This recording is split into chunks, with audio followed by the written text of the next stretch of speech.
इस प्लेनेट की एक हिस्से में एक बार इतना बर्फीले तूफान आता है, सब कुछ दबा कर रख देता है। हजारों लोगों की मौत हो जाती है ठंड की वजह से। ये तूफान इतना तेज और अचानक था कि लोग अपने बचाव के लिए कुछ करने से पहले ही खुद आइस बनते जा रहा था। चारों तरफ भाग दौड़ मच गया था। खास करके एक शिप जो समुद्र के बीचों बीच था, उसकी सारे क्रू एक सेकंड में ही आइस की स्टेचू बन गए थे। ये होता है जब एक सोलर इक्लिप्स पृथ्वी की ओर एक एक्सट्रीम ठंडी हवा का एक विशाल विस्फोट भेजता है। इस ठंडी हवा दुनिया को बर्फ में समा लेने और एक नई आइस एज की शुरुआत करने की जैसे धमकी बन जाती है। तो चलिए जानते हैं इस डिजास्टर की असली वजह क्या था। क्या लोग इस तूफान से बच पाए थे या सारे के सारे प्रकृति की इस तांडव में ख़त्म हो गए थे। कहानी की शुरुआत होती है जैक नाम की एक ऑस्ट्रेलियन रिसर्चर को लेकर। जैक एक बहुत ही फेमस इंसान था। वो इंटरनेशनल क्लाइमेटिक रिसर्च ऑर्गेनाइजेशन में साइंटिस्ट था। काम के सिलसिले में वो ऑस्ट्रेलिया से 500 माइल साउथ नॉर्थ स्टार नाम की एक रिसर्च भासल में मौजूद था। इस भासल में बहुत सारे क्रू मेंबर्स मौजूद थे, सबके साथ रिसर्च वर्क में लगे हुए थे। इन्हीं में से एक इंसान एलेक्स, वो जैक का कॉलीग और साथ ही साथ बहुत अच्छा दोस्त भी था। ये दोनों एक दिन में होने वाला एक सोलर इक्लिप्स के बारे में बात कर रहे थे। इस रिसर्च भासल में जो साइंटिस्ट मौजूद थे उनके काम ही था क्लाइमेट के बारे में जानकारी हासिल करना। तो जैक और एलेक्स ये बात कर रहा था आने वाला सोलर इक्लिप्स क्लाइमेट के ऊपर कोई भयानक इम्पैक्ट कर सकता है जो बिल्कुल भी अच्छा नहीं होगा। हमारे एटमॉस्फेयर की जो ओजोन लेयर उसका काफ़ी नुकसान पहुंचाएगा। इस ओजोन लेयर ही हमें आउटर एटमॉस्फेयर की कड़क ठंड से बचाती है। अगर इस सोलर इक्लिप्स की वजह से ओजोन लेयर में कोई क्रैक आए तो ये पृथ्वी के लिए घातक हो सकता है। अब रिसर्च टीम को ये पता लगता है कि एटमॉस्फेयर की टेम्परेचर डिक्रीज हो रहा है। उन्हें पता लगता है कुछ अजीब बर्फीले लहर जैसे अपर एटमॉस्फेयर से लीक करके ओशन में आके मिल रहा है। ऐसा सिचुएशन पहले कभी नहीं देखा गया।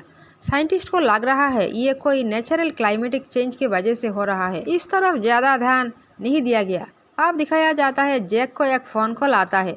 जैक और उसकी बीवी एमा के बीच संबंध कुछ अच्छा नहीं चल रहा था। बात इतना बिगड़ चुका था कि डाइवोर्स तक मामला आ गया। उसका बीवी डाइवोर्स पेपर्स और एडवोकेट को लेकर जैक की इंतज़ार कर रही थी। जैक पहुंचेगा और डाइवोर्स पेपर पर साइन करेगा। जैक एक बिजी इंसान था। काम की लोड इतना था कि फैमिली को टाइम नहीं दे पाता। जैक जब पहुंचता है तो एमा के साथ मिलता है, उसे समझाने की कोशिश करता है, मैं तुम्हें आज भी उतना प्यार करता हूँ, तुम मुझे साथ दो, मुझे छोड़ के मत जाओ। एमा भी असल में जैक को बहुत ही प्यार करती थी।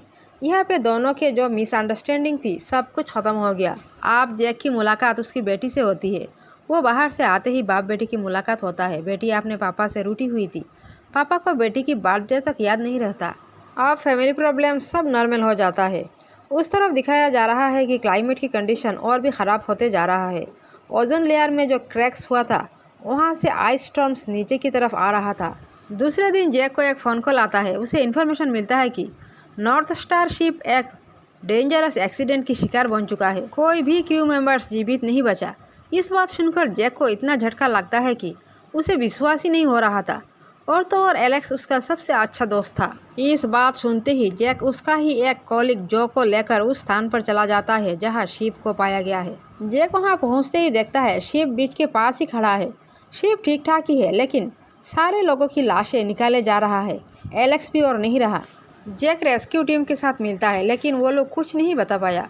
असल में शिप के साथ हुआ क्या था, ऐसे क्या हुआ था कि सारे के सारे लोग मारे गए। रेस्क्यू टीम के चीफ ब्रांड कहता है पोस्टमार्टम की रिपोर्ट आने से पहले कुछ नहीं बताया जा सकता। जैक आप कहता है अगर शिप में कुछ सुराग मिल जाए आखिर क्या हुआ था। ये सोचकर जैक ब्रांडर जो शिप के अंदर जाता है। शिप के अंदर अब कोई डेड बॉडी नहीं था, सब निकाला जा चुका था। ये तीनों शिप की तलाशी लेने लगता है, कुछ तो सुराग मिल जाए। इस बीच जैक अपना चीफ वाल्टर को फ़ोन लगाता है और इस शिप की दुर्घटना के बारे में सब कुछ बताता है। वाल्टर एकदम शॉक्ड हो जाता है, कहता है शिप डूब तो नहीं गया, बिल्कुल सलामत है। इस सिचुएशन में पैसेंजर्स की जान कैसे जा सकता है। वाल्टर कहता है एक्चुअल कारण पहले जानना होगा, नहीं तो उन क्रू मेंबर्स की फैमिलीज़ को हम क्या कारण बताएंगे। जैक कहता है पोस्टमार्टम की रिपोर्ट आते ही हमें सब पता लग जाएगा, तब जाके हम सारे फैमिलीज़ को इन्फॉर्म करेंगे। अब जैक और जो को एलेक्स की एक हार्ड ड्राइव मिलता है। ये डिवाइस इतना भीगा हुआ था कि लग रहा था ये कोई काम में नहीं आएगा। फिर भी जैक और जो कोशिश करने लगता है, इसे चालू करने की कोशिश करते हैं। ये चालू होता है लेकिन कोई पूरा इन्फॉर्मेशन यहाँ से नहीं मिलता। सिर्फ ये समझ में आ रहा था कि ओजोन लेयर में कुछ क्रैक्स नज़र आ रहा है और इसी क्रैक से कुछ आइस स्टॉर्म जैसे ओशन सरफेस में आग गिरता नजर आ रहा है। बस इसके अलावा और कुछ भी समझ में नहीं आया। इसके बाद जैक और जो अपने ऑफिस फिर लौट आते हैं। ऑफिस आके वो लोग हार्ड ड्राइव को फिर से चालू करने की कोशिश करते हैं। बहुत कोशिश करने के बाद कुछ भी हासिल नहीं होता। कोई डाटा ना मिलने के कारण वो लोग कोई कंक्लूजन निकाल नहीं सका। इस बीच जैक को एक फ़ोन कॉल आता है। जैक को एमा उसकी वाइफ फ़ोन करता है। एमा एक्चुअली एक डॉक्टर है। उसने एलेक्स की पोस्टमार्टम किया। पोस्टमार्टम से उसके जो क्लूज सामने आया, एमा उसी के बारे में कुछ बताना चाहती थी। इस बात सुनकर जैक टाइम वेस्ट ना करते हुए तुरंत एमा की हॉस्पिटल की तरफ निकल पड़ता है। अब दूसरी तरफ दिखाया जा रहा है सिडनी में स्थित ऑस्ट्रेलियन इमरजेंसी रेस्पॉन्स सेंटर। वहाँ पे क्लाइमेट चेंज को लेकर रिसर्च चल रहा था। साइंटिस्ट को ये पता लगता है कि एनवायरनमेंट कंपैरेटिवली ज़्यादा कूल हो रहा है। फिर उन्हें पता चलता है ओजोन लेयर में बहुत सारे क्रैक्स दिखाई दे रहा है। इस बार साइंटिस्टों ने आसपास की कंट्रीज़ की भी एनवायरनमेंट चेक किया, लेकिन वहाँ पे कोई प्रॉब्लम्स दिखाई नहीं दिया।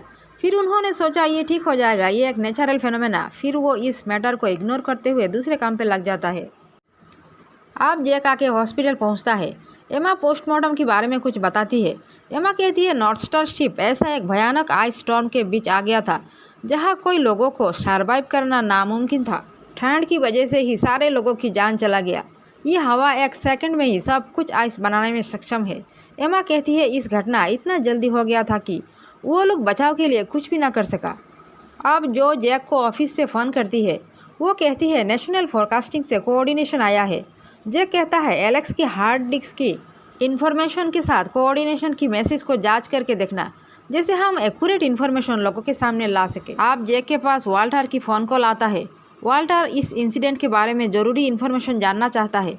जैक वाल्टर को पोस्टमार्टम की रिपोर्ट के बारे में सब कुछ बताता है और भी बताता है कि सोलर इक्लिप्स की वजह से ही ओजोन लेयर में बहुत सारे क्रैक्स नज़र आ रहा है।